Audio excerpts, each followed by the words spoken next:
सत्यशोधक मुक्ता साळवी साहित्य परिषदेच्या माध्यमातून फुले शाहू आंबेडकर अण्णाभाऊ साठे यांच्या परिवर्तनवादी विचारांना अनुसरून दरवर्षी मुक्ता साळवी साहित्य संस्कृती संमेलनाचं आयोजन केलं जातं।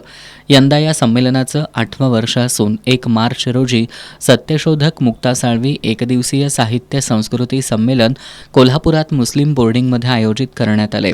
1 मार्च रोजी 10 ते 5 या वेळेत हे साहित्य संमेलन पार पडणार असून या संमेलनाच्या अध्यक्षपदी ज्येष्ठ लेखिका कवयित्री निलिमा जाधव बंडेलू यांची निवड करण्यात आली आहे। संमेलनाचे उद्घाटक म्हणून अण्णाभाऊ साठे यांच्या स्नुषा सामाजिक कार्यकर्त्या सावित्रीबाई साठे उपस्थित राहणार आहेत।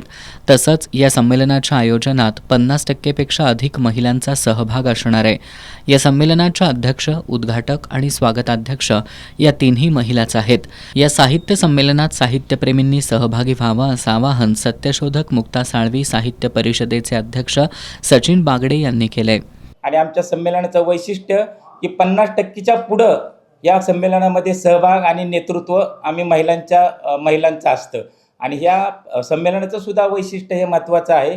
या संमेलनाचे अध्यक्ष, उद्घाटक आणि स्वागताध्यक्ष या तिन्ही महिला आहेत। आणि परिसंवाद जो एकच होणार आहे तर त्या परिसंवादाच्या अध्यक्षसुद्धा महिला असणार आहे। तर अशा महात्मा ज्योतिबा फुलेंच्या विचारांना अनुसरून 8वं मुक्ता साळवी साहित्य संस्कृती संमेलन कोल्हापूरमध्ये होत आहे।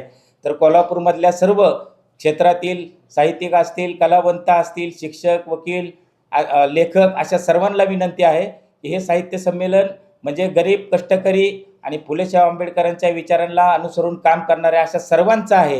हे साहित्य संमेलन आपलं आहे, त्यामुळं आपण सर्वांनी या साहित्य संमेलनामध्ये सहभागी व्हावं असं आवाहन या ठिकाणी करण्यात येत आहे।